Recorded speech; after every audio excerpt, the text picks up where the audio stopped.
Hello dear Runins, welcome to this new video about 1095 carbon steel against versus a 1060 carbon steel.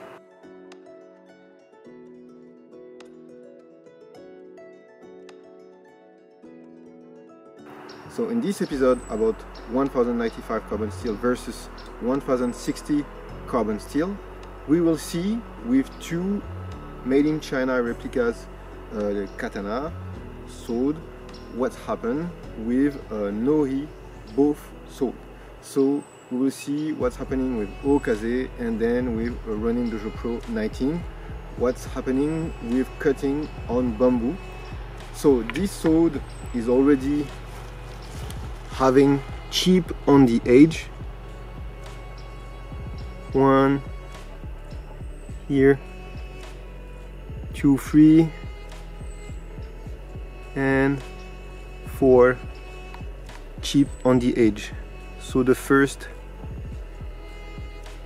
here, and then you have 2 here after the 31st centimeters, then another one here. So this sword is the Okaze from Bushiden, one of my favorite swords.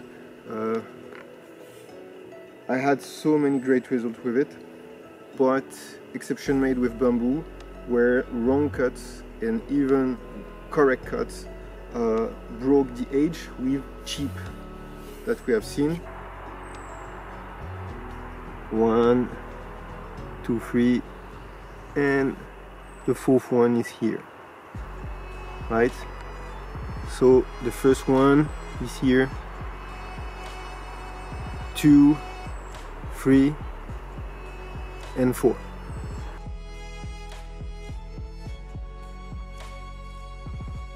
So my first idea was this blade has a fragile geometry with Inariku Kareru shape on the geometry of the forge, or the swordsmith made a mistake.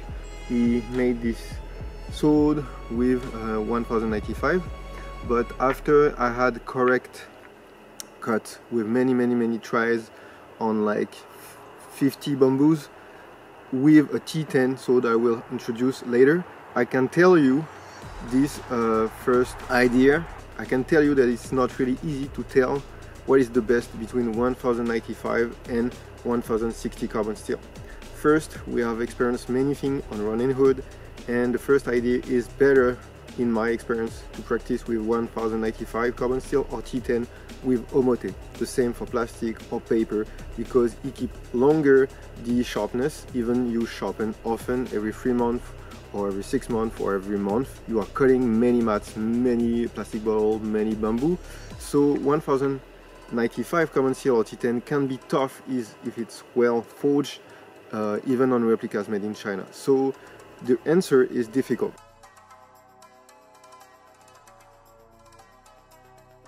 But here we will make a new cut with this broken blade, with many chip on the edge, with the only place where there is no chip here. So I will try here, around 20 centimeters from Yokote. So Yokote is here, so around 20 centimeters. I had 12 centimeters here without chip. So we'll try to cut here some bamboo to see with correct technique today if it will broke again. Then I will practice the same with 1060 carbon steel with Ronin Dojo Pro, and we will tell what is the best for this present experience between these two brands. And of course it won't be the absolute truth, because many swordsmiths with different work from China or better from Japan can make different forge work, and sometimes it's not about 1060 or 1095, it's just about the geometry and the forge work from the swordsmith.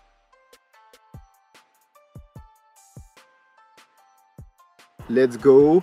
Now we'll try with plastic bottle and then with bamboo with Okaze, the first Okaze with bamboo. Let's go.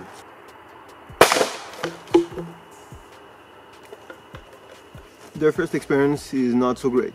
It didn't cut a hard plastic ball, what is usually really easy for me.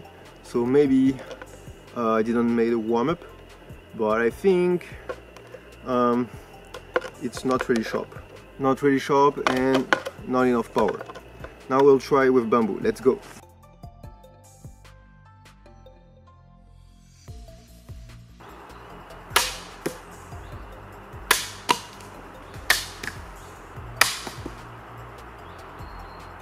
Okay, so on this part, that is technically the best part. If we follow the teachings of Blade Man B I received in South Korea, here around 30 centimeters from yokote, it's better for cutting bamboo, so closer, and not here as with omote, just after 10 centimeters from the yokote. So here would be the best place for omote, here the best place for bamboo. So it has perfectly cut. I didn't warm up between the plastic and the bamboo, so I think because it's not enough sharp for plastic ballon and I was not enough fast on my move, it worked correctly with bamboo but not with plastic. So now I will try with other bamboos to see if this part will break after many cuts. Let's go!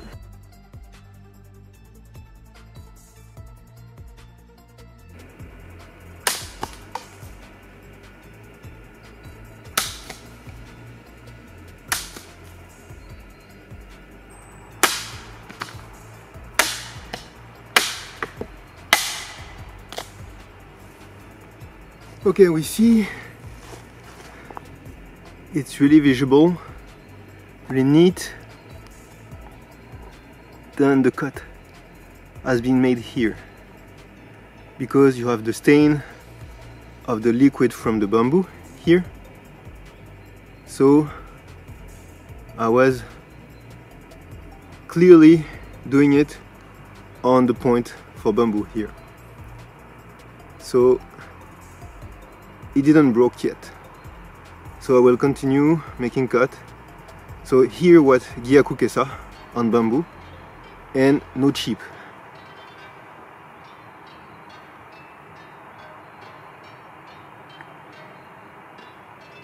You see? So monouchi, and here the place where the stain from bamboo, where I can cut before the two chip. Okay?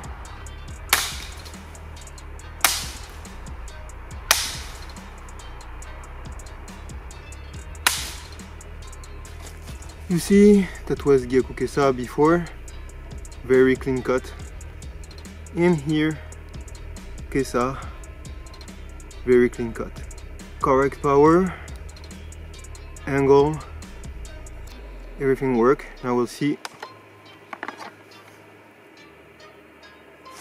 There is no new chip on the edge between the first one here and the second and the third one.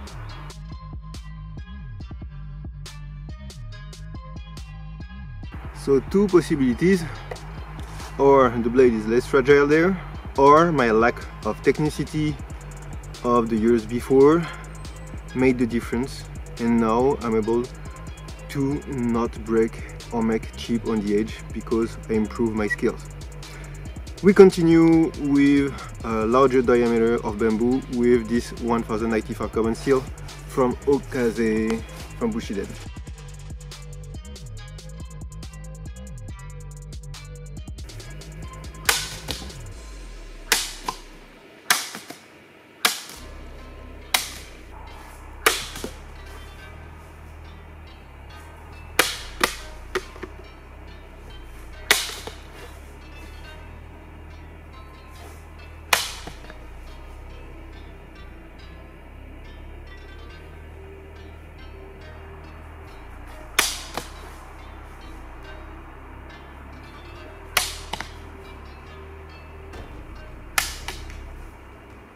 So still no new chip after all this cut on bamboo. Here you have the first chip, nothing, and then the second and third. So you have the yokote, first chip, and then everything is clean, and then second and third chip. So I'm able to cut between here and here. You see?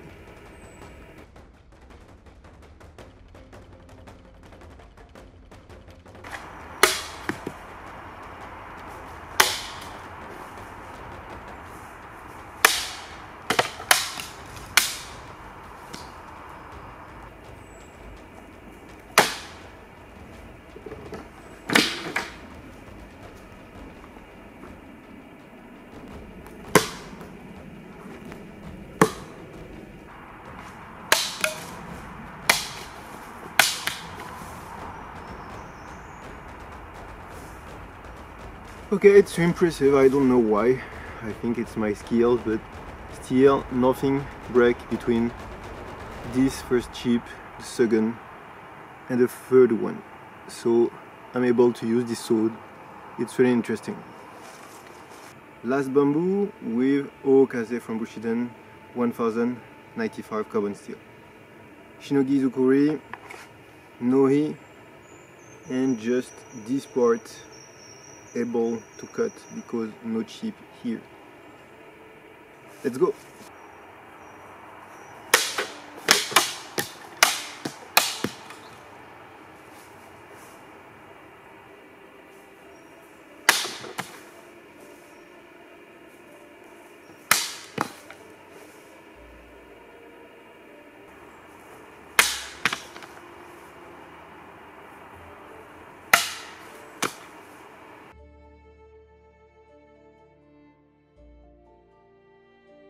Okay, so this new experience about 1095 versus 160 is at the middle of the experience. You can see nothing broke on the cuts today. That means that maybe this sword is a bit fragile, but my skills evolved, so maybe my skills were 100%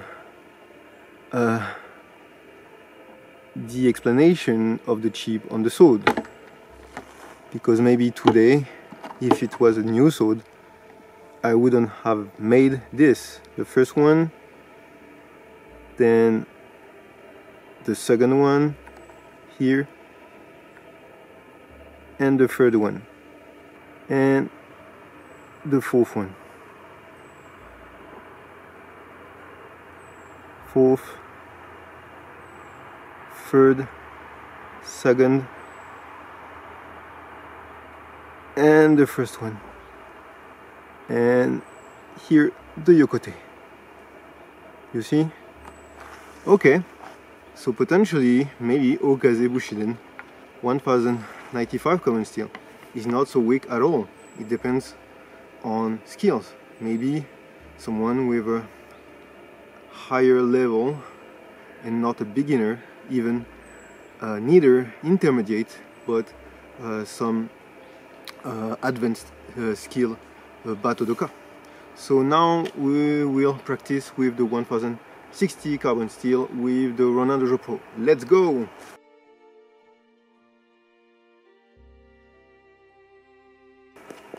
So I know pretty well this Ronin Dojo Pro 19. This is my favorite, or one of my favorite swords for cutting bamboo, because I know it's tough, it won't be fragile, no risk of chip even with wrong cut. So let's go with bamboo cut.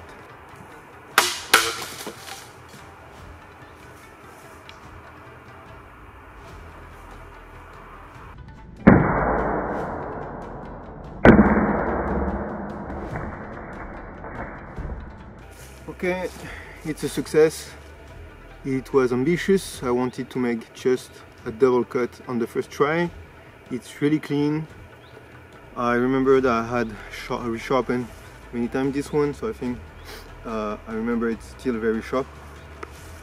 And angle on the Gyaku Kesa 45 degrees. It could be better, could be 30 degrees better, with no flipping in the air. And here the Suihei on Mizogaeshi with bamboo.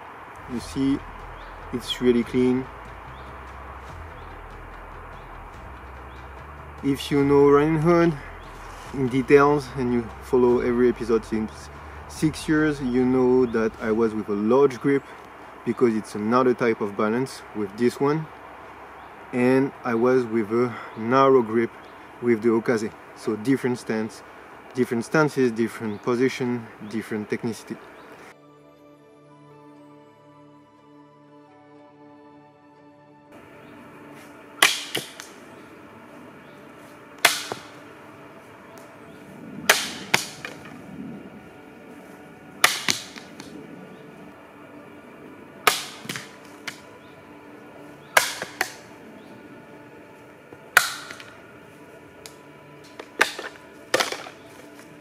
If you have seen my mistake, it's because I was changing the slice motion, technicity and posture between narrow grip and wide grip, and I was confused and I lost my wave, and at the end I refound it. So you see really clean cuts, and I'm not scared about 1060 because I know if there is any wrong cut, it won't break, it won't make any chip on the edge. So that's the most important difference between 1095 carbon steel and 1060. So for me, 1060 is the best with 1090 carbon steel, because you have less carbon, but it's more resilient on the edge in matter of wrong cuts and wrong edge alignment Hasuji.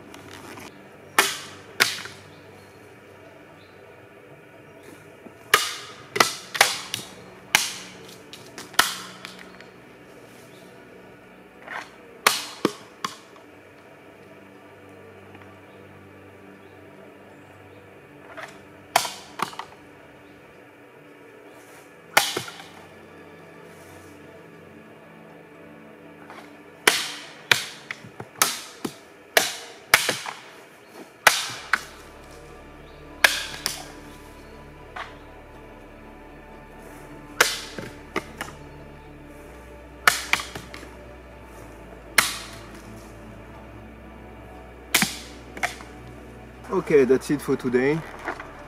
We can see that there is no chip on 1060 carbon steel. As always, Ronin Dojo Pro with 1060 carbon steel Shinogizukuri has no chip from many sessions of bamboo tamashigiri in the woods.